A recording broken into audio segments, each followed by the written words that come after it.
A political confrontation is unfolding in Karnataka as the Bharatiya Janata Party has urged Governor Thawarchand Gehlot to reject the controversial hate speech bill, calling it dangerous, draconian, and an attack on the free speech.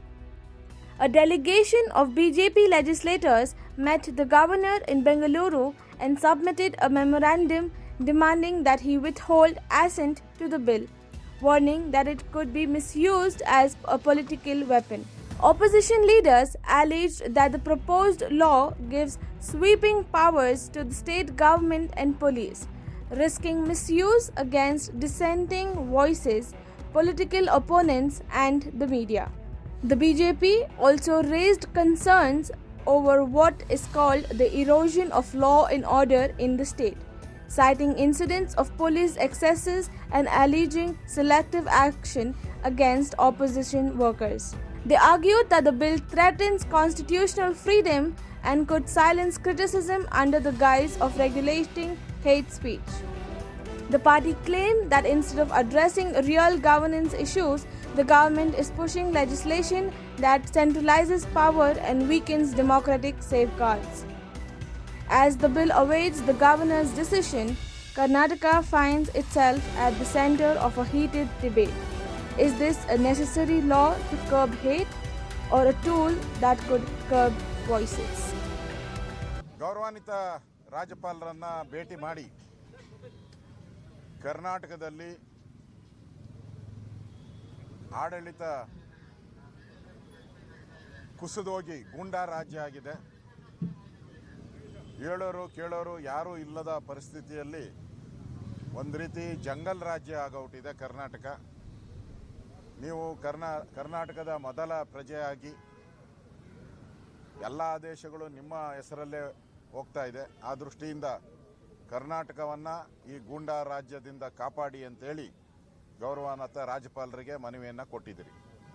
ಮೊದಲನೇದು hate speech. ವಿಧಾನಸಭಾ ಅಧಿವೇಶನ ನಡೆಯುವಂಥದ್ದು ಬಿಲ್ಗಳಿಗೆ, ಪ್ರಮುಖವಾಗಿ ವಿಧಾನಸಭೆ parliament ಇರೋದು bill ಮಾಡೋಕ್ಕೋಸ್ಕರ ಮೊದಲ ಆದ್ಯತೆ. ಆದರೆ ನಮ್ಮ ಗೌರವಾನ್ವಿತ ಸ್ಪೀಕರು ಮತ್ತು ಆಡಳಿತ ಪಕ್ಷದ ಮುಖ್ಯಮಂತ್ರಿಗಳು ವಿಧಾನಸಭೆಯಲ್ಲಿ ಚರ್ಚೆ ಮಾಡೋಕ್ಕೆ ಅವಕಾಶ ಕೊಡಲಿಲ್ಲ. ಯಾವುದೋ ಸಣ್ಣ ನೆಪ ಒಡ್ಡಿ ಆ ಬಿಲ್ನ ಚರ್ಚೆಗೆ ಅವಕಾಶ ಮಾಡಿಕೊಡದೆ ಮಾಧ್ಯಮ ಮತ್ತು ಸೋಷಿಯಲ್ ಮೀಡಿಯಾ ಜನಗಳು ಯಾವುದೇ ವಿಚಾರ ಮಾತಾಡಿದ್ರು ಅವ್ರ ಮೇಲೆ ಕೇಸ್ ಹಾಕ್ಬೋದು. ಅಷ್ಟು ಕಾನೂನುಗಳನ್ನು ತಂದಿದ್ದೀರ. ಕೈ ಸನ್ನೆ ಮಾಡಿದ್ರೆ ಕೇಸ್ ಹಾಕ್ಬೋದು, ನೀವು ಕಣ್ಣು ಮಿಟಿಕಿಸಿದ್ರೆ ಕೇಸ್ ಹಾಕ್ಬೋದು, ನೀವು ಮಾತಾಡಿದ್ರೆ ಕೇಸ್ ಹಾಕ್ಬೋದು. ಆ ರೀತಿಯಾದಂಥ ಎಮರ್ಜೆನ್ಸಿ 1975ನೇ ಇಸ್ವಿಯಲ್ಲಿ ಎಮರ್ಜೆನ್ಸಿ ತಂದಾಗ ಇಂದಿರಾ ಗಾಂಧಿಯವರು ಯಾವ ಕುತಂತ್ರವನ್ನು ಮಾಡಿದರು, ಅದೇ ಕುತಂತ್ರವನ್ನು ಸಿದ್ದರಾಮಯ್ಯನವರ ನೇತೃತ್ವದಲ್ಲಿ ಇವತ್ತು ಮಾಡ್ತಾ ಇದ್ದಾರೆ. ದಯವಿಟ್ಟು ಇದಕ್ಕೆ ಸಹಿ ಹಾಕಿದ್ರೆ ರಾಜ್ಯದಲ್ಲಿರುವಂಥ ಮಾಧ್ಯಮ ಮಾತಾಡುವಂಥ ಹಕ್ಕು, ಪೊಲಿಟಿಕಲಿ ನಾವು ಏನು ವಿರೋಧ ಪಕ್ಷಗಳು ವಿರೋಧ ಮಾಡೋಕ್ಕೆ ಭಾಷೆಯನ್ನು ಉಪಯೋಗ ಮಾಡ್ತೀರಿ, ಅದು ಎಲ್ಲ ಕೂಡ ಪೊಲೀಸರ ರಾಜ್ಯ ಆಗೋತ್ತದೆ. ಪೊಲೀಸರು ಸರ್ಕಾರದ ಚಿತಾವಣೆ ಮೇಲೆ ಯಾರ ಮೇಲೆ ಬೇಕಾದರೂ ಕೇಸ್ ಹಾಕ್ಬೋದು, ಎಲ್ಲರನ್ನೂ ಜೈಲಿಗೆ ಕಳಿಸ್ಬೋದು. ಹಿಂಗಾದರೆ ಪ್ರಜಾಪ್ರಭುತ್ವ ಎಲ್ಲಿ ಉಳಿಯುತ್ತೆ? ಅದರಿಂದ ಈ ಕಾಂಗ್ರೆಸ್ ಮಾಡಿರೋ ಈ ಕುತಂತ್ರದ ಬಿಲ್ಲನ್ನು ದಯವಿಟ್ಟು ಸಹಿ ಮಾಡಬೇಡಿ. ಇದು ರಾಜ್ಯಕ್ಕೆ ಮಾರಕವಾದಂಥ ವಾಕ್ ಸ್ವಾತಂತ್ರ್ಯವನ್ನು ಕಸಿದುಕೊಳ್ಳುವಂಥ ಒಂದು ದುರುಳ ಬಿಲ್. ಈ ದುರುಳ ಬಿಲ್ಲನ್ನು ದಯವಿಟ್ಟು ಸಹಿ ಮಾಡಬೇಡಿ ಅನ್ನೋ ವಿನಂತಿಯನ್ನು ಮಾಡಿದ್ರಿ. ನಾವೀಗಾಗಲೇ ಅವರಿಗೆ ತಿಳಿಸಿದ್ದೇವೆ, ಗವರ್ನರಿಗೆ, ಅವರಿಗೆ ಎಲ್ಲ ರೀತಿಯಲ್ಲೂ ಕೂಡ ಸಮಜಾಯಿಸಿ ಕೊಟ್ಟಿದ್ದೇವೆ. ಅವರೇನಾದರೂ ಕ್ಲಾರಿಫಿಕೇಷನ್ ಕೇಳಿದ್ರೆ ಅದನ್ನು ಕೂಡ ಕೊಡ್ತೇವೆ. ಇದು ಒಂದು ದೂರದೃಷ್ಟಿ ಇರ್ತಕ್ಕಂಥ ಮಸೂದೆ. ಜನಸಮುದಾಯದಲ್ಲಿ ಅನವಶ್ಯಕವಾಗಿ ಹೇಳಿಕೆಗಳನ್ನು ಕೊಟ್ಟು ಗೊಂದಲಗಳನ್ನು ಸೃಷ್ಟಿ ಮಾಡ್ತಾ ಇದ್ದಾರೆ ಮತ್ತು ಅದರಿಂದ ಆಗುವಂಥ ಅನಾಹುತಗಳು ಬೇರೆ.